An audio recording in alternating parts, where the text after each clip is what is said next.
प्रकरण बाहेर आल्यानंतर आपण बघितलं असेल की त्याचं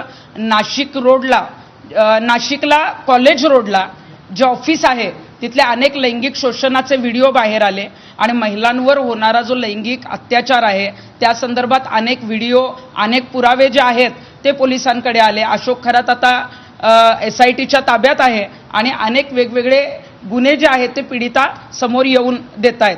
आपण महाराष्ट्रामध्ये जी चर्चा सुरू आहे की अनेक राजकीय नेते, अनेक राजकीय मंत्री, काही आमदार आणि काही खासदार जे आहे ते खरातच्या ऑफिसला जायचे किंवा त्याचा सल्ला घ्यायचे, त्याला हात दाखवायचे, भविष्य बघायचे आणि त्यामधली काही नावं समोर आली, काही जणांचे फोटो आले त्याच्यामुळे लोकांपर्यंत पोहोचले, पण काही जणांचे फोटो नाहीत किंवा काही जण भेटलेत पण बऱ्याच जणांना माहीत नाही।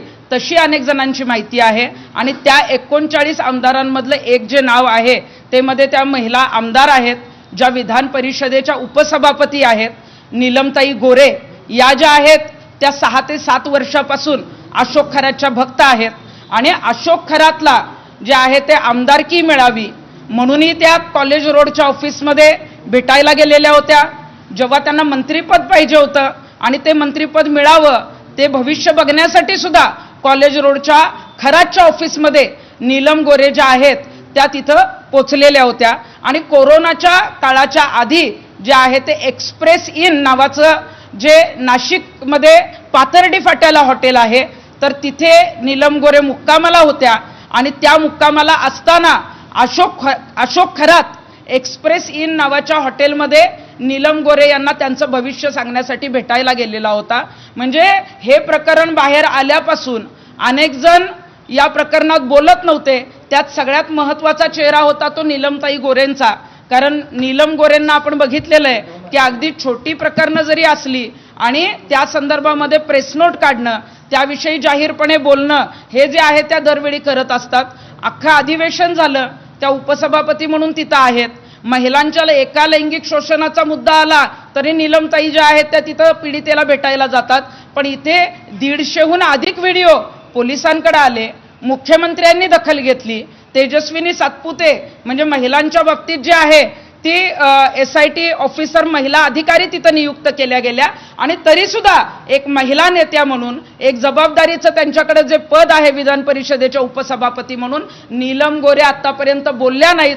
का बोलल्या नाहीत? कारण अशोक खरातचा संबंध जो आहे तो नीलम गोरेंशी आहे। नीलम गोरे त्यांना भविष्य दाखवायला जायच्या। या 3 भेटी ज्या मी सांगितल्या आहेत या भेटीमध्ये नीलम गोरे यांच्याबरोबर जे तिथं उपस्थित होते त्यांनीच मला ही माहिती जी आहे ती पुण्यामध्ये येऊन दिलेली आहे आणि आमची अशी इच्छा होती की नीलम गोरे या स्पष्ट वक्त्या आहेत।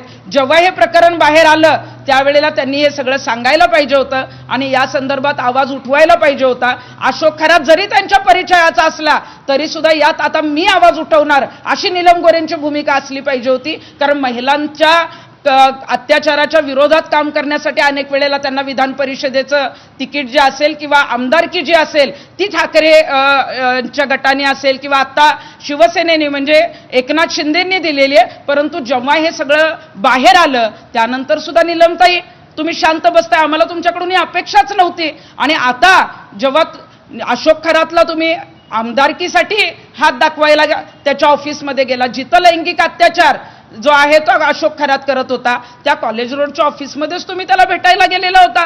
तुम्हाला मंत्रिपद पाहिजे होतं म्हणून मंत्रिपद मिळावं यासाठी सुद्धा भविष्य बघायला तुम्ही खरातच्या कॉलेज रोडच्या ऑफिसमध्ये गेलेला होता आणि खरातला तर भेटायला अनेक जण जायचे।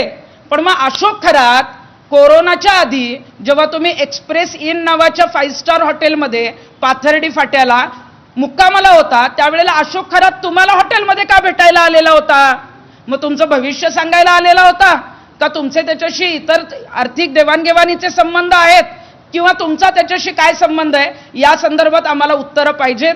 तुम्ही त्याच्या संपर्कात होता आणि ह्या 3 भेटी तर ज्या मी सांगते त्या आहेतच, परंतु मग नीलम गोरे मुंबईला अशोक खरातला किती वेळा भेटल्या किंवा अशोक खरातच्या मोबाईलमध्ये जो नीलम गोरेंचा नंबर सेव्ह आहे ते CDR जे आहेत ते आता SIT प्रमुखांनी तपासणं गरजेचं आहे।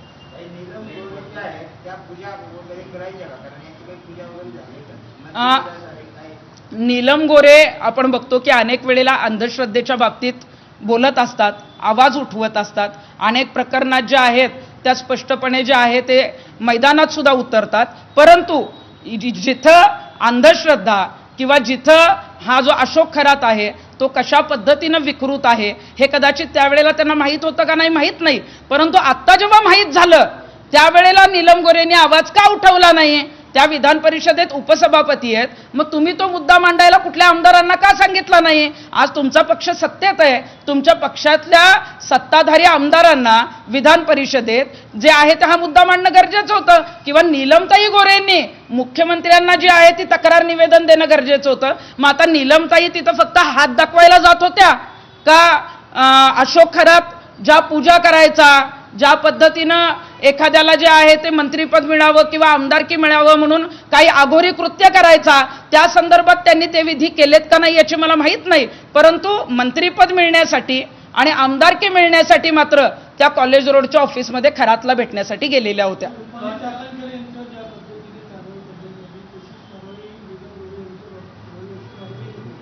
रुपाली चाकणकरांचे अनेक व्हिडिओ बाहेर आले, अनेक फोटो बाहेर आले.